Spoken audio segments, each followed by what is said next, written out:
കേരള ശാസ്ത്ര സാഹിത്യ പരിഷത്ത് കോലഴി മേഖലയിലെ madam curiae Balavedi Avanur യൂണിറ്റിന്റെ ആഭിമുഖ്യത്തിൽ 15/5/26 അവണൂർ പഞ്ചായത്ത് കമ്മ്യൂണിറ്റി ഹാളിൽ വെച്ച് യുറീക്ക ബാലോത്സവം ഏകദിന അവധിക്കാല ക്യാമ്പ് നടത്തി.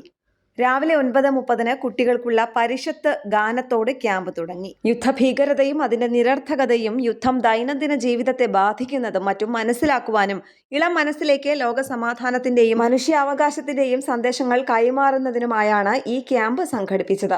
ലോകഭൂപടം പരിചയപ്പെടൽ, നൈബേഴ്സ് എന്ന ഹ്രസ്വചിത്രത്തിന്റെ പ്രദർശനവും അതിന്റെ വിലയിരുത്തലും ചർച്ചയും ലോകസമാധാനവും മാനവികതയും ശാസ്ത്രചിന്തയും ജീവിതവ്രതമാക്കിയ മഹത് വ്യക്തികളെക്കുറിച്ചുള്ള ക്വിസ്, യുദ്ധവാർത്തകളും ചിത്രങ്ങളും ഉൾക്കൊള്ളിച്ച യുദ്ധവിരുദ്ധ പോസ്റ്റർ തയ്യാറാക്കൽ, പ്രദർശനം, സർഗശേഷി പ്രകടമാക്കൽ എന്നിവയായിരുന്നു പ്രവർത്തന മൊഡ്യൂളുകൾ.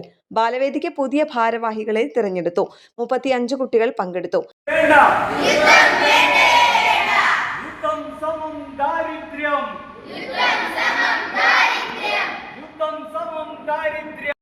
President Viyan Jo Vimal, vice president Shreya Sanu, secretary Krishnasree, joint secretary Aryananda എന്നിവരാണ്. കേരള ശാസ്ത്ര സാഹിത്യ പരിഷത്ത് കോലഴി മേഖലാ secretary VK Mukundan, doctor Adil, unit secretary MK Anilkumar, unit president VV Lalitha, PV Saimi teacher, V Geetha teacher എന്നിവർ ക്യാമ്പിന് നേതൃത്വം നൽകി.